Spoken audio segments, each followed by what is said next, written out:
Zookeepers, what's the low-down, dirty inside scoop on zoos? Aquarist of 10 years, so I'm one of the people who reeks of fish all the time. Getting the smell of squid you've prepped off your hands is only possible with bleach. Artificial insemination of large sharks for the purposes of developing procedures for vulnerable species is as interesting as you might think. One day, our vet used a broken popsicle stick as a speculum on a black-tip reef shark, and every female aquarist at the procedure collectively shuddered. Squishing it out by squeezing the claspers is oof. When I started as an intern, my supervisor said we are glorified janitors. People don't realize how technical being an aquarist is because we care for the system that keeps everything running and all of the filtration. I know how to plumb, drive a forklift, and am great with all sorts of random tools. Between cleaning the filtration that collects poop and scrubbing algae out of my exhibits, I really am a fancy janitor. The things people seem to find most interesting are 1. Fish, including large sharks, have complex behaviors and can be trained. The goldfish memory thing is a myth. 2. We can anesthetize fish, including large sharks, and keep them alive out of water. We pump water with anesthesia in it into the mouth, and then it runs over their gills, allowing them to take up oxygen and the anesthesia. You can do this while they're up on a procedure table that looks like a human surgery table, so you can do whatever surgery or procedure is necessary. We give veterinary care to even the tiniest of fishes and invertebrates. Their welfare is excellent.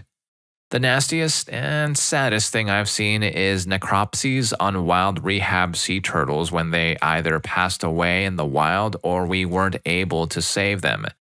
Going through the intestinal tract to look for impactions, usually plastic like balloons, is especially gross, and there's a smell that just never leaves your nose. Do everything you can to reduce your use of plastic and vote for things that will help our planet. The tough part of the job is the interpersonal aspect. Managers used to be aquarists, and aquarists are animal people, not people people. People skills don't come naturally, and neither does managing. Coworkers can also be judgmental and toxic. Pay also sucks, and the job is completely exhausting mentally and physically. It isn't unusual for me to walk 5 miles a day on top of diving for hours and climbing 50 flights of stairs. Then there's the mental aspect of always worrying about your animals or if you made a mistake that could hurt your animals. It's not a job you turn off at the end of the day.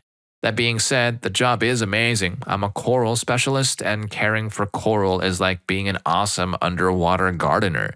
Getting paid to go open ocean diving and to go to conferences in cool cities to share knowledge with others is super amazing. This also sounds a lot like nursing. All good nurses drive home regretting something they did or didn't do that may have affected their patients. Not occasionally, like every single shift. It's a completely all-consuming mental, physical, and emotional job. There's no part of yourself that you don't need to do the work. Pro tip from my uncle for getting fish smell off of your hands: rub them with dish soap and a stainless spoon. Story 2. What do you want to really know? Zookeepers are overworked, underpaid, and are constantly in a battle to prove their worth to seemingly everyone. We spend day and night and sometimes overnight caring for our animals, often regardless of our personal lives, because those animals deserve the best life possible. And at the end of the day, the most taken advantage of things at the zoo is the zookeepers themselves. I had a guest tell me one day that they thought the gorilla would be happier miserable in the wild than in his habitat, while also knowing absolutely nothing about what is impacting gorillas in the wild. I've had parents point at me cleaning a habitat and tell their children, stay in school or you'll end up like her. In fact, I'd say a decent percentage of guests in my 10+ years were extremely surprised to hear most zookeepers have degrees in higher education. Zoos need our support at the end of the day as they provide education and experience that can build empathy. We have to teach people to care, and it's hard when sometimes things aren't affecting the immediate world around us, but are instead affecting someone else's across the globe. Why is it important to recycle your old cell phones? It will reduce the need to mine for coltan, a mineral used in cell phones that can be recaptured in the recycling process. Less coltan mining equals less loss of habitat for gorillas, among other animals. Do you check the labels of items you buy for sustainable palm oil? If not, you could be helping add to the destruction of orangutan habitat. Our actions matter, our choices matter, and we have to teach that. I actually left my job of 12 years over a year ago because it was physically and mentally draining me too much. I miss it terribly, but no, it's what's best for me. Story 3. Management can make a huge difference to a zoo, but it's incredibly hard to convince anyone you have a bad manager. Take Steve Burns, for example. He was hired over a decade and a half ago to be the business side manager of Zoo Boise's nonprofit wing. At the time, the zoo decided to merge that position with the head of animal care, so despite having no actual animal knowledge, Steve became the director of Zoo Boise. He then went on a long tirade of making the zoo more and more like a business, promoting people who are going to do whatever he wants and not ever question him, cutting down the budgets as much as possible, and engaging in business practices that would help him but ultimately harm the zoo. If he didn't like you, he would find a reason for you to be fired as quickly as possible.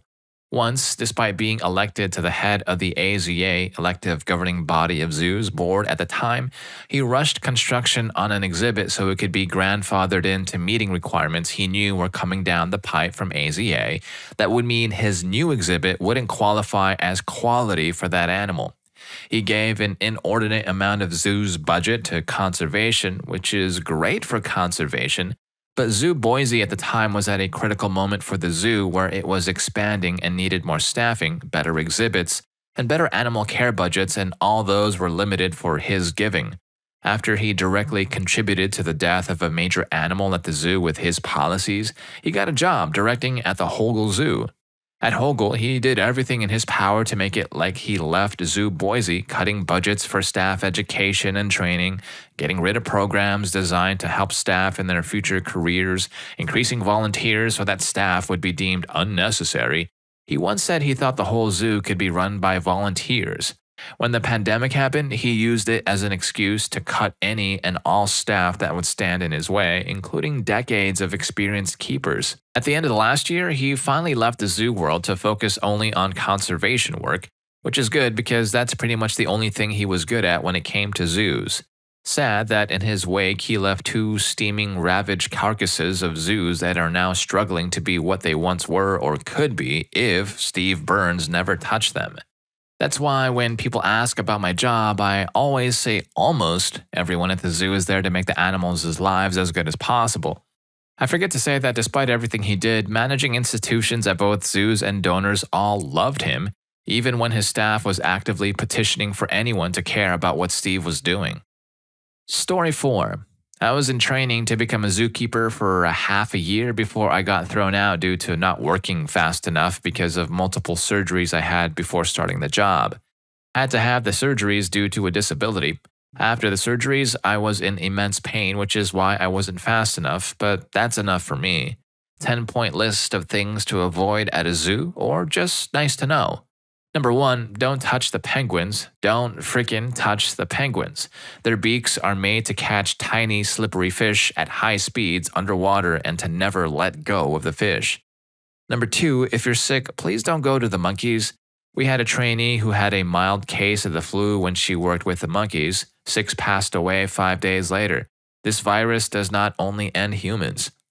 Number 3, don't bond to animals like goats, guinea pigs, rabbits, sheep, and such in case there are tigers, lions, and such at the same zoo. Otherwise, you'll one day look for your friend and you'll not find them. Zoos feed some of their animals to some of the other animals. Number 4, goats are the most dangerous creatures in any zoo, period. When I went into the goat enclosure to feed the horned bastards, they regularly ran me over and nearly trampled me to my end. I'm 6'4" and over 200 pounds. There have been goddamn horses that didn't manage to bring me down, but these jerks did. Number 5, speaking about horses and the like, I once had a pony escape.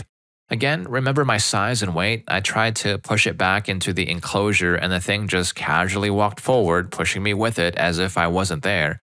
Ponies are strong. Number 6. Hoochie congas will squeeze through the tiniest gap when you try to clean their cage and never return.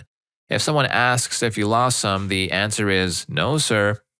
7. Llamas are not as bad as people make them out to be, just as they are, and they'll love you. And if they don't, watch out, these jerks kick sideways.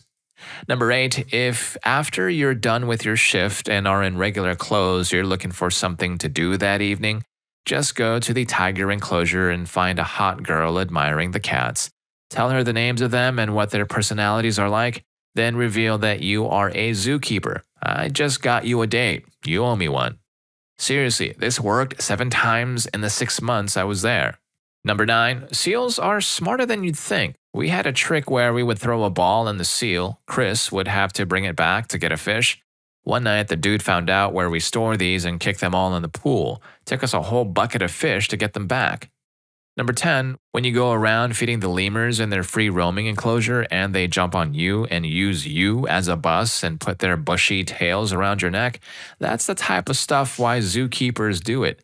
The side-kicking llama, the finger-ripping penguin, the extremely hard labor, the constant smell, it's all worth it in moments like these. Please support your local zoos, guys. Every single one of them needs every voluntary helper they can get. Great, now I want to become a lemur bus myself too. But seriously though, that sounds awesome. I'd love to even just see something like that. And if you're enjoying these more heartwarming stories, don't forget to hit that like button and subscribe to my channel. It really helps me out. Now let's go ahead and get back to these stories and back to the video. Story 5. Not a zookeeper, but someone who has designed equipment and caging for zoos. I was told many horror stories about how some animals would get hurt or even be ended because of trying to find ways out of their caging. They can range from really stupid to incredibly brilliant. Had to replace a giraffe indoor pen. The previous one had vertical bars, think old jail cell bars. A bull giraffe stuck his head out, then turned and went back into the side to see what's behind him. He freaked out and essentially ended himself. So we couldn't use vertical bars that they could stick their head through. Witnessed a silverback gorilla having a bad day. He seemed tired of the crowd and put a box on his head to make the world go away. People kept watching, he kept getting annoyed and finally threw the box off, charged at us, and pounded on the glass. I'm well aware that glass can take several shots from a .50 caliber rifle, but the explosive bang from the gorilla hitting the glass was insane and terrified everyone. Ostriches run on instinct primarily. I designed a cage for the vet to treat them. It was entirely enclosed and had multiple small doors all around the cage. The reason is that the vet told me about an instance where an ostrich got its foot hurt and needed stitches. They got the bird in the cage and one vet fed the bird and the other stitched up the cut. No anesthesia, just a diversion. The bird just kept eating and didn't care about getting the stitches. In a different zoo, they needed to replace the caging of a very large bird of prey. I don't remember the species, but I do remember seeing what its claws did to the aluminum tubing cage they kept it in. The aluminum was shredded, and whoever was on the other side was either going to have a bad day or get what they deserve for getting this bird riled up. I, of course, went in with a stainless steel heavy gauge rod for the cage. The shop hated all the welding, but in the end, the cage was way nicer and stronger than the old one. I didn't get to travel much with the installation crew, but I was in the shop supervising the building of caging. There were many times I had to have things re-welded or redone because of safety and QC issues. Remember, when you visit a zoo, oftentimes your life is depending on someone that wasn't qualified, underpaid, and overworked. Whenever I visit a zoo, I look at the structure design and how it was put together. Too many times I see welds that are of poor quality and barely hold the structure in place, let alone stop something big and heavy that's pissed off. Story 6. Okay, as is tradition, not a full zookeeper, but when I was a teenager in the 90s, I did volunteer work at the Oakland Zoo. There weren't many of us, so we got to choose where we helped out, so I chose to work with Bhakti, the 32-ish-year-old Bengal tiger, nearly oldest living in captivity when he finally passed. I chose him because he was beautiful and he always seemed lonely. He had pacing syndrome hardcore, so his entire paddock was green and lush except for the paths along the outer fence line, and 1 or 2 diagonals he used to get into and out of his night cage. The keepers did their best with him but had clearly written him off. He was grumpy, unsocial, hid from the public, swiped and hissed at keepers, and ignored all of the enrichment toys and food put out to keep him mobile. They had a few young Siberians in quarantine already waiting to be put on display. They just had to wait for him to pass, and the stubborn old cat lived to spite them. He always started the morning by pacing his fence line, so I started pacing with him. No eye contact, no sounds, just walking back and forth for an hour or two. After a couple of weeks, he started chuffing at me when I arrived, so I learned how to mimic it to say hi back. Another month, and he would actually break his pacing circuit to walk with me, jogging his ancient arithric bum from wherever he was across the green sections to match me. Poor guy just needed a friend. I still get a bit misty-eyed thinking about him, just a lonely old cat who had to spend the last years of his life basically alone. Don't get me wrong though, the keepers really did do their best, but they couldn't spend all day with him like I could. They had many duties and creatures to care for, and he had a really steep barrier to entry as a friend. As grumpy as he was, I still think he was good people. Wow, that's amazing. It sounds like you gave him some happy moments towards the end, so his is extremely heartwarming. Story 7. Went on a behind-the-scenes tour of the zoo, saw quite a few bunnies coming out during the tour. The neighboring park had a problem with people abandoning pet rabbits. It was pretty clear the dumb bunnies were getting into predator enclosures. Tour guide confirmed they were regularly being meals.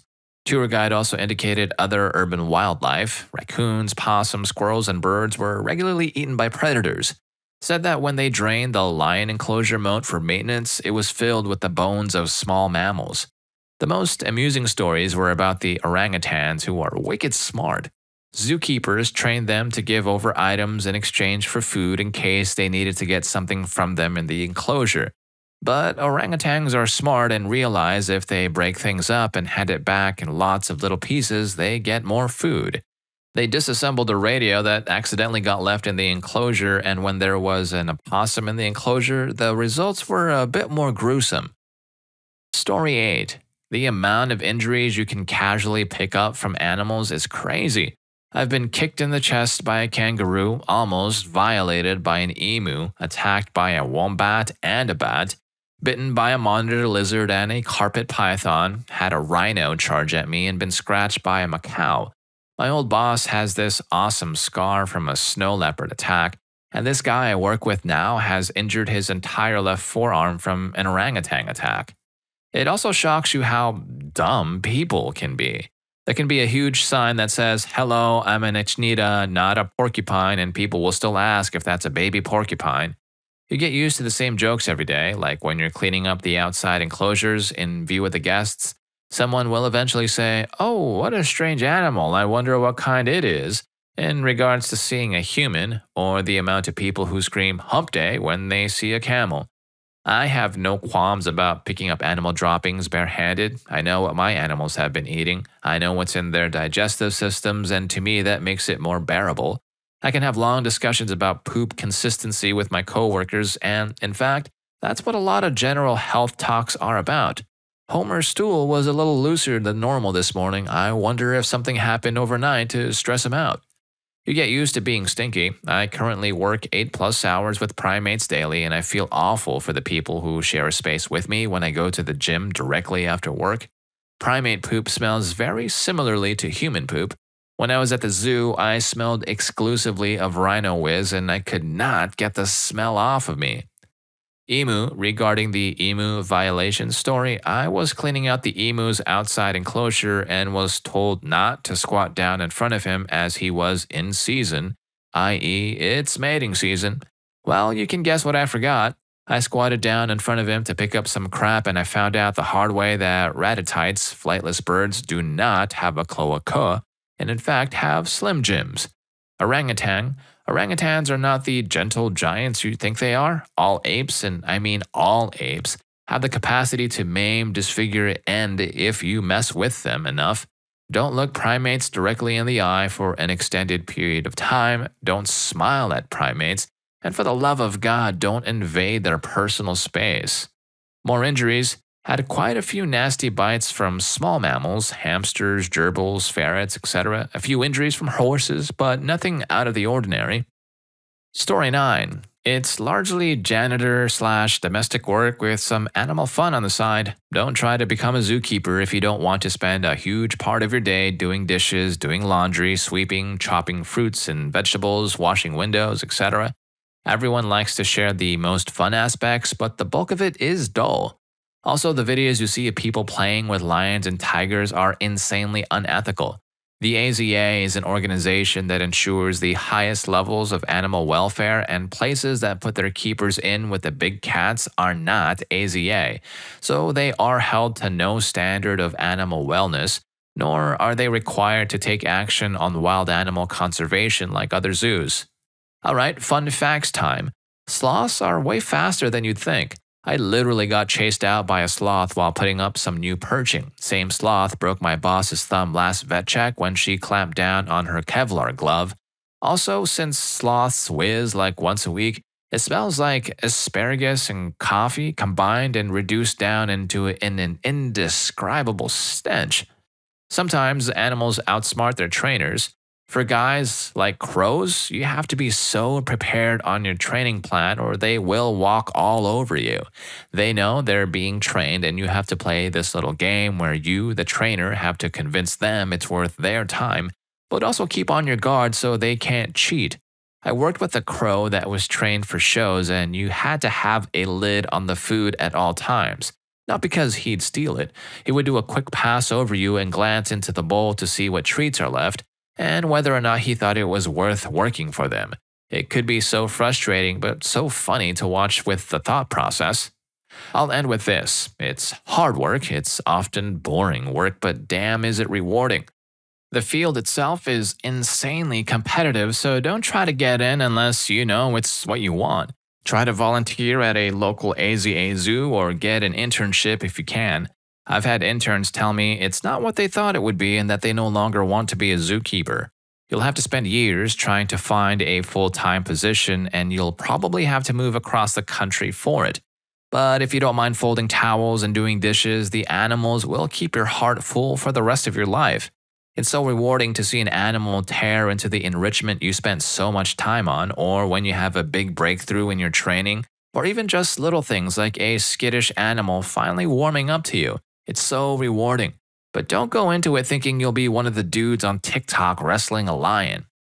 Alright, I hope you guys enjoyed the video, and if you made it this far, I'm sure you're also going to enjoy and learn a lot from the next one. Hotel workers, what is something you aren't allowed to tell us? Story 2 was epic. I'll see you in that video, and thank you so much for watching this one.